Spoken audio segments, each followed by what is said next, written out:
السلام علیکم ورحمۃ اللہ وبرکاتہ۔ محترم ناظرین، ذی الحجہ کے شروع کے 10 دنوں میں عبادت کرنا یہ دیگر دنوں میں عبادت کرنے سے زیادہ ثواب کا کام ہے، یہ تو معلوم ہوا۔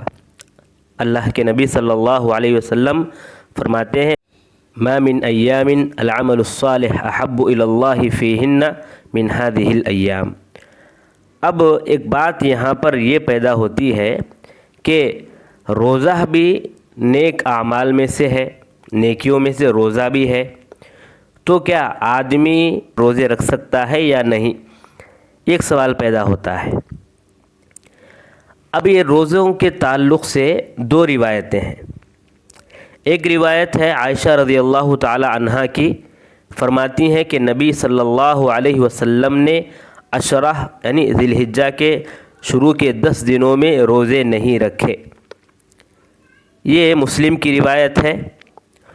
تو اس حدیث میں صاف طور پر موجود ہے کہ اللہ کے نبی صلی اللہ علیہ وسلم نے ذی الحجہ کے شروع کے 10 دنوں میں روزے نہیں رکھے۔ عائشہ رضی اللہ تعالی عنہا صاف بیان کرتی ہیں، مسلم کی روایت ہے۔ ایک دوسری روایت ہے جو ابو داؤد رحمہ اللہ روایت کرتے ہیں، اس میں حنیدہ بن خالد رضی اللہ عنہ ان سے مروی ہے، وہ اپنی بیوی سے اور وہ یعنی ان کی بیوی نبی کریم صلی اللہ علیہ وسلم کی کسی زوجہ محترمہ سے بیان کرتی ہیں کہ اللہ کے نبی صلی اللہ علیہ وسلم ذی الحجہ کے 9 دن 10 محرم یعنی عاشورہ کا روزہ اور ہر ماہ کے 3 روزے رکھا کرتے تھے۔ یہ ابو داؤد کی روایت ہے 2447 حدیث نمبر، جس میں ایک صحابی فرماتے ہیں اپنی بیوی سے روایت کرتے ہوئے، اور ان کی بیوی کسی اللہ کے نبی صلی اللہ علیہ وسلم کے کسی زوجہ محترمہ سے روایت کرتی ہیں کہ آپ یہ 3 روزے ہمیشہ رکھا کرتے تھے۔ کون کون سے روزے؟ عاشورہ کا روزہ اور ہر ماہ کے 3 روزے اور ذی الحجہ کے شروع کے 9 دن کے روزے۔ اب اس میں معلوم کیا ہوا کہ اللہ کے نبی صلی اللہ علیہ وسلم روزہ رکھتے تھے ذی الحجہ کے 9 دن، لیکن عائشہ رضی اللہ تعالی عنہ کی روایت سے معلوم ہوا کہ روزہ نہیں رکھا کرتے تھے۔ اب یہاں پر ان دونوں حدیثوں کو کیسے جمع کریں، اس میں علماء کرام کے کئی اقوال ہیں۔ سمجھے، 5 اقوال ہیں۔ علماء کرام ان دونوں حدیثوں کو جوڑنے یا جمع کرنے کے بارے میں 5 اقوال بولتے ہیں اور اس کے بعد ایک فیصلہ سناتے ہیں۔ نمبر 1، علماء کا کیا کہنا ہے کہ عائشہ رضی اللہ تعالی عنہا نے اپنے علم کے مطابق بیان کیا ہے، جبکہ دیگر نے ان کے بیان سے مخالفت کی ہے، اور اصول کیا ہے کہ جو جانتا ہے اسے نہ جاننے والے پر حجت مانا جائے، یعنی ثابت کرنے والے کو نفی کرنے والے پر ترجیح دی جائے۔ عائشہ رضی اللہ تعالیٰ عنہ انکار کر رہے ہیں کہ نہیں، اللہ کے نبی صلی اللہ علیہ وسلم روزہ نہیں رکھے، اور دوسری حدیث میں کیا ہے کہ ہاں رکھے تھے۔ تو ہم کیا کریں گے؟ جس میں رکھے تھے کہا گیا ہے اس کو ترجیح دیں گے۔ ابن عثیمین رحمہ اللہ فرماتے ہیں کہ امام احمد نے ان دونوں احادیث کے متعارض ہونے کے بارے میں فرمایا کہ روزے ثابت کرنے والے کو اور روزوں کی نفی کرنے والے کو، دونوں کو جب ہم ملائیں گے تو روزوں کو ثابت کرنے والے کو مقدم کریں گے۔ الشرح الممتع جلد نمبر 6 صفحہ نمبر 150 پر 4 آپ دیکھ سکتے ہیں۔ تو یہ ایک علماء کی ایک رائے ہے کہ روزے ثابت ہیں اس کو ہم ترجیح دیں گے، یعنی روزہ رکھیں گے۔ دوسری بات کیا ہے علماء کی کہ آپ صلی اللہ علیہ وسلم کا فرمان آپ کے عمل پر مقدم ہے۔ آپ کا قول کیا ہے؟ جیسا کہ ہمیں حدیث بیان کیا کہ جو بھی یہ 10 دنوں میں نیک اعمال کرتا ہے انسان، وہ دیگر دنوں سے بہتر ہے، تو اس میں روزے بھی آ جاتے ہیں، یہ آپ کا قول ہے۔ اور آپ کا فعل کیا ہے کہ آپ نہیں کیے ہیں، یہ حدیث میں مروی ہے۔ تو ہم قول کو مقدم رکھیں گے، فعل کو ہم نہیں دیکھیں گے۔ ہو سکتا ہے اس میں آپ عذر کے بنا نہیں رکھے ہوں گے، یا ہو سکتا ہے آپ کے لیے مخصوص کوئی بات ہوتی وہاں پر۔ امام البانی رحمہ اللہ کی ایک بات یہاں پر ضرور سنیں کہ فرماتے ہیں رسول اللہ صلی اللہ علیہ وسلم کی جانب سے صادر ہونے والا قول ساری امت کے لیے شریعت ہوتا ہے، جبکہ آپ کی طرف سے کیے جانے والے عمل کے بارے میں یہ ہے کہ اگر آپ صلی اللہ علیہ وسلم کے عمل کی مخالفت آپ کی زندگی سے نہ ملے تو ساری امت کے لیے وہ عمل شریعت ہوگا، اور اگر مخالفت ثابت ہو تو یہ آپ صلی اللہ علیہ وسلم کا خاصہ ہوگا۔ تو ہم مقدم کس کو رکھیں گے؟ آپ کے قول کو۔ آپ کیوں نہیں روزہ رکھے اس کو ہم نہیں دیکھیں گے۔ ہو سکتا ہے کوئی عذر ہو، آپ صلی اللہ علیہ وسلم نے کہا کہ یہ 10 دنوں میں جو اعمال کرتے ہیں وہ بہت زیادہ اللہ کو پسند ہیں دیگر دنوں سے، تو اس میں ہم روزے بھی رکھ سکتے ہیں۔ یہ دوسری بات۔ تیسری بات کیا ہے کہ یہ بھی احتمال ہے کہ آپ صلی اللہ علیہ وسلم نے ان ایام میں روزے سفر یا بیماری یا مصروفیات یا کسی اور عذر کی بنا پر نہ رکھے ہوں۔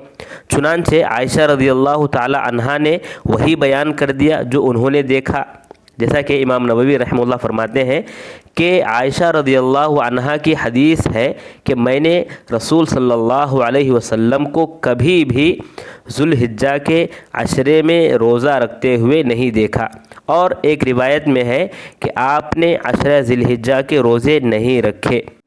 ان دونوں روایات کو امام مسلم رحمہ اللہ نے ذکر کیا ہے، اور ان کے بارے میں علماء کرام کہتے ہیں کہ اس کی تعویل یہ کی جائے گی کہ انہوں نے نہیں دیکھا، اور عائشہ رضی اللہ تعالی عنہا کو نہ دیکھنے سے آپ صلی اللہ علیہ وسلم کے پورے عشرہ میں روزہ نہ رکھنا لازم نہیں آتا، کیونکہ آپ صلی اللہ علیہ وسلم 9 دنوں میں سے ایک دن عائشہ رضی اللہ تعالی عنہا کے پاس ہوتے تھے اور باقی ایام دیگر امہات المؤمنین کے پاس ہوتے تھے۔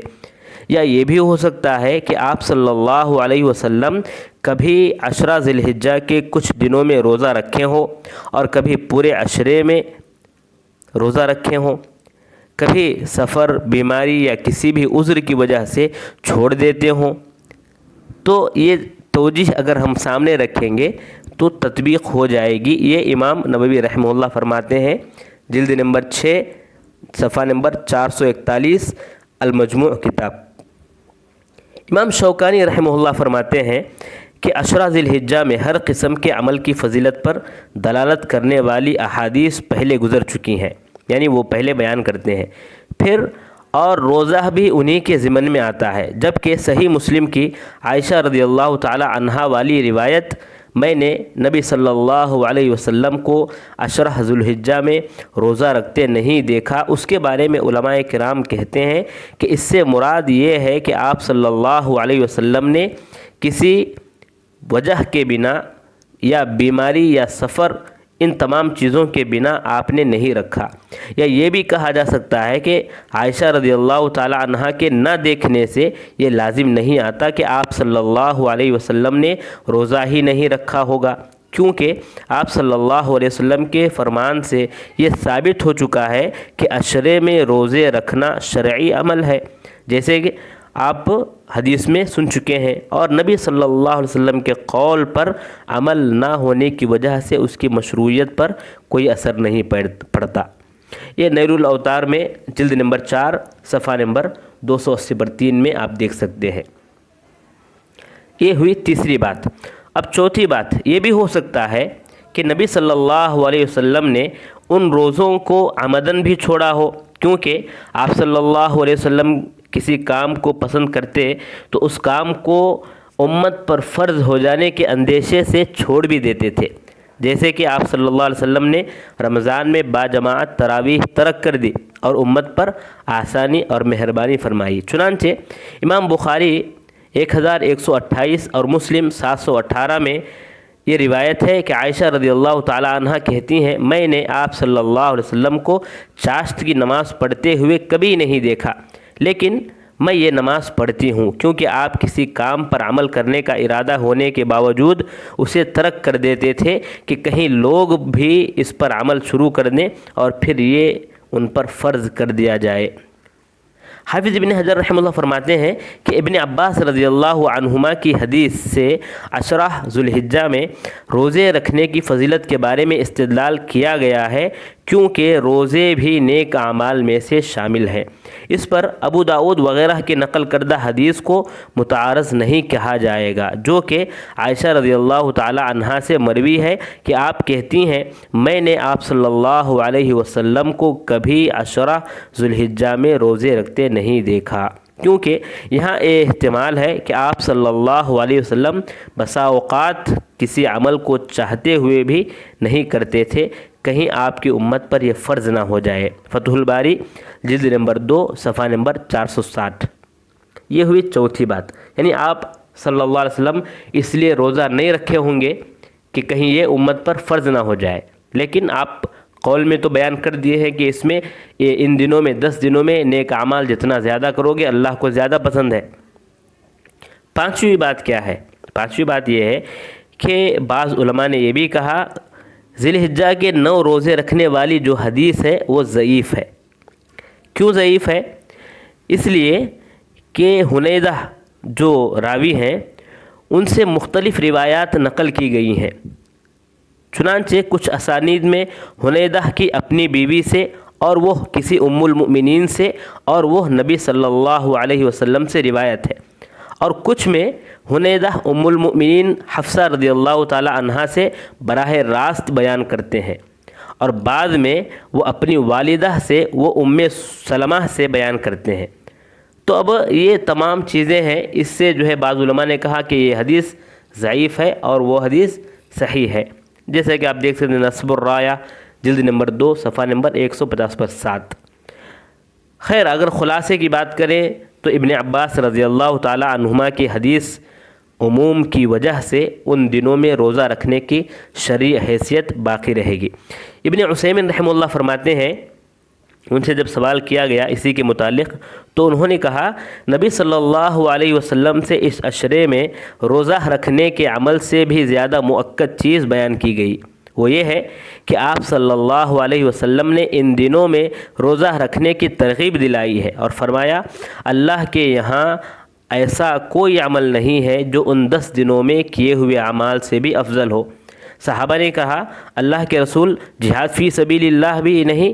آپ نے فرمایا جہاد فی سبیل اللہ بھی نہیں، ہاں ایک شخص جو اپنے مال اور جان کے ساتھ جہاد فی سبیل اللہ میں نکلا اور اس میں سے کچھ بھی واپس نہ آیا، اور یہ بات سب پر عیاں ہے کہ روزہ اعمال صالحہ میں افضل ترین مقام رکھتا ہے، جبکہ آپ صلی اللہ علیہ وسلم نے عملی طور پر اس عشرے میں روزے رکھے ہوں تو اس بارے میں 2 احادیث وارد ہیں، ایک عائشہ رضی اللہ تعالی عنہا سے اور دوسری حفصہ رضی اللہ تعالی عنہا سے۔